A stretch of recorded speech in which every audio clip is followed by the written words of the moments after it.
652, une joie extrême engendre le chagrin. En entendant la question de Lumian, les lèvres d'Hisoka se courbèrent en un sourire. Tombé. Lumian pouvait comprendre le sens littéral, mais il ne comprenait pas la situation. Simultanément, il a critiqué Hisoka. C'est vraiment un rêve. Les émotions changent si vite. Hisoka se souvient. Un apôtre du désir peut planter une graine dans le cœur des autres lorsque leurs émotions et leurs désirs fluctuent clairement, provoquant une aggravation des problèmes correspondants. Peu à peu, ils perdent le contrôle et dégénèrent.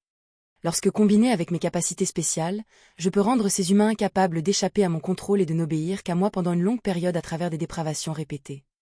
Cela s'apparente à l'injection de drogues psychiatriques addictives, mais en plus mystique. Lumian a recherché des exemples analogues dans une perspective facile à comprendre. Soudain, il se souvint de la description des démons faite par Nabor Disley. Démons dans le corps, démons dans l'esprit. Serait-ce une manifestation du démon dans l'esprit? La particularité d'Hisoka se reflète-t-elle dans cet aspect? Se pourrait-il que l'individu de la faction de tempérance en liaison avec lui ait été entaché par son influence, ce qui l'a amené à refuser de signaler toute irrégularité? Lumian regarda pensivement Hisoka et demanda. En effet, comme on peut s'y attendre d'un apôtre du désir, un démon qui séduit les ténèbres de l'esprit. Est-ce un rituel pour monter vers un démon? Je m'acclimate juste pour l'instant, ne réfuta pas Hisoka, mais il sentait que la situation actuelle était loin d'être idéale. Cela ressemblait plus à une répétition. Vous semblez plutôt assuré. Suite à l'incident survenu dans la ville de Tizamo à la fin de l'année, vous êtes probablement devenu apôtre du désir. Cela ne fait qu'1 an et tu envisages déjà de devenir un demi-dieu? Lumian réfléchit brièvement avant de demander. Est-ce parce que vous avez finalement apaisé ce démon de la famille Noa et acquis cette chose? Même dans sa rêverie, Hisoka semblait hésitant à révéler cette affaire. Il a répondu avec une pointe de réticence. Oui. Lumian s'est abstenu de provoquer Hisoka pour le moment, s'assurant que le rêve ne se termine pas prématurément. Il a modifié sa question. Où est cette chose? Quand Hisoka s'est transformé en diable, sa tenue s'est rompue et rien d'inhabituel n'est tombé. Le visage d'Hisoka se tordit lorsqu'il répondit. Je dans la ville de Tizamo. Caché dans la ville natale de son corps, la ville de Tizamo. Si c'est important, pourquoi ne l'emporte-t-il pas avec lui? La curiosité de Lumian pour les 2 farces orchestrées par Hisoka dans la ville de Tizamo et dans la ville minière d'or, Devise, s'est intensifiée. Après une brève pause de réflexion, Lumian demanda. Vous avez organisé une farce à Devise juste pour voler un lot d'or? Oui, affirma Hisoka. Avez-vous consommé trop de romans comme Goldhaste? Aviez-vous désespérément besoin d'une telle somme d'argent à l'époque? Oui, pour les criminels, il est tout à fait normal de planifier une opération pour s'approprier de l'or lorsque cela est nécessaire. Contrairement à moi, qui compte sur la chasse et les dons des méchants.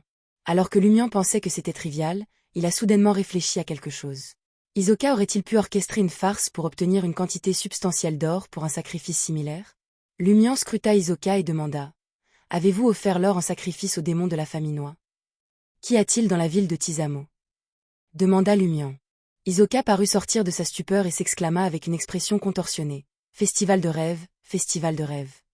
Son ombre a pris vie, sautant sur lui et l'enveloppant. Hisoka redevint noir comme du sang, se transformant en un liquide visqueux, répulsif et malveillant qui se répandit rapidement dans toutes les directions, comme s'il était déterminé à corrompre la salle d'interrogatoire, Lumian et le rêve tout entier.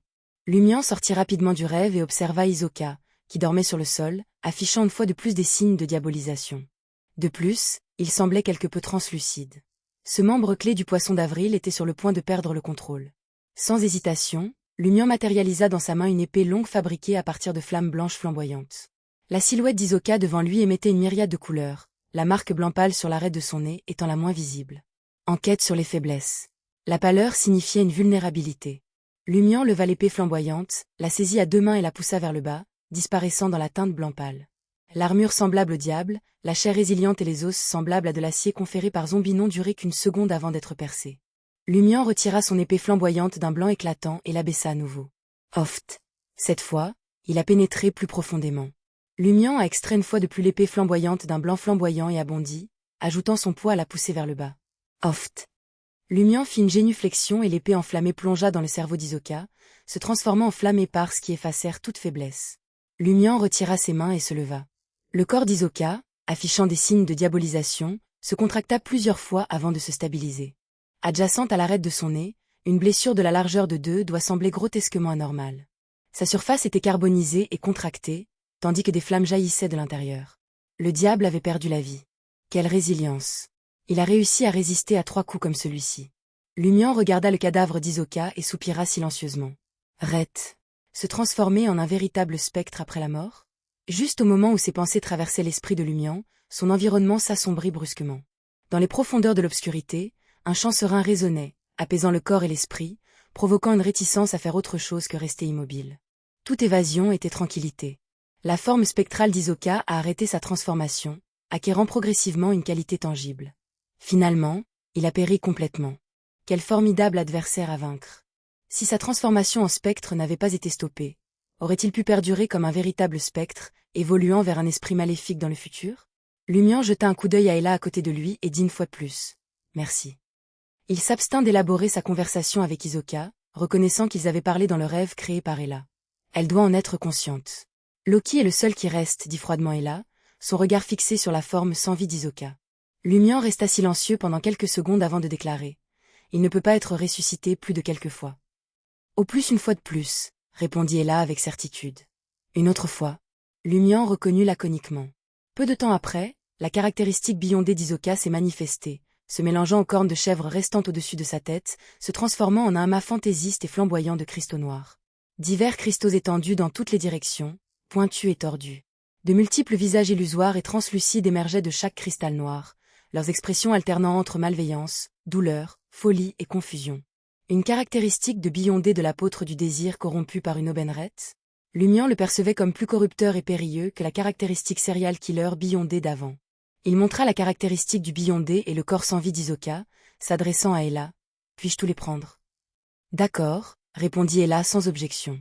Dans un ancien entrepôt sur un quai abandonné à Port-Pilot, Franca, Anthony et Jenna s'étaient déjà rassemblés, attendant le retour de Lumian. Au milieu de leur conversation, une silhouette se dessina dans la lumière du soleil entrant à travers une autre fenêtre.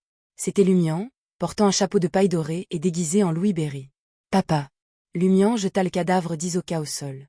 Immédiatement après, il récupéra la caractéristique beyondée de son sac de voyageur et les plaça près du cadavre sans les toucher. Ce n'est qu'à ce moment-là qu'il sourit à Franca, Jenna et Anthony. « C'est réglé. » « Est-ce vraiment Hisoka ?» Franca ne pouvait pas croire que cela puisse être aussi simple. « C'est lui », Lumian expliqua brièvement la situation. Il était trop confiant et croyait qu'il y avait de fortes chances de me tuer. Il a choisi de rester et d'attendre une opportunité. Qu'est-ce qui lui a donné confiance? Les yeux de Franca s'écarquillèrent. Puisque toutes les personnes présentes détenaient une carte arcane mineure, Lumian n'a rien caché. Il raconta la situation en omettant les détails les plus périlleux. Est-ce que cela peut vraiment arriver? Heureusement, vous n'avez pas demandé conseil au Tarot Club. Jenna ressentait une peur persistante. Franca soupira et commenta. Je ne pensais pas que notre collaboration à elle seule serait suffisante. Lumian a souligné la caractéristique du beyondé et a déclaré. Il y a trop de corruption et c'est très dangereux. J'ai l'intention de demander l'aide de Madame la magicienne et de trouver un artisan approprié pour le transformer en un artefact scellé. Tout le monde a le droit de l'utiliser. Lumian a trouvé cela trop sinistre et corrupteur. Il ne pouvait pas devenir un objet mystique avec des effets négatifs relativement légers. Il ne pouvait s'agir que de ceux qui nécessitaient d'être scellés. Absolument. Franca était remplie d'anticipation alors qu'elle imaginait les capacités potentielles d'un artefact scellé. Elle s'est soudainement souvenue de quelque chose et a rapidement laissé échapper. Votre Pride Armor est toujours en ma possession. Teska, vous en avez vraiment tiré le meilleur parti. Lumian rit. Comment puis-je affronter les diables sans guerrier? J'ai toujours voulu utiliser l'armure de la fierté, mais je ne m'attendais pas à ce qu'Hisoka choisisse l'endroit le plus pratique comme la salle de bain. C'était un espace confiné et restreint avec un certain degré de flexibilité. Franca a récupéré l'armure de la fierté dans son sac de voyageur et l'a posée sur le sol. Soudain, l'air de l'ancien entrepôt s'est figé. L'armure complète blanc argenté se tourna pour faire face à Lumian, se condensant en une épée large de lumière. Ensuite, il s'est agenouillé sur un genou et s'est enfoncé dans le sol.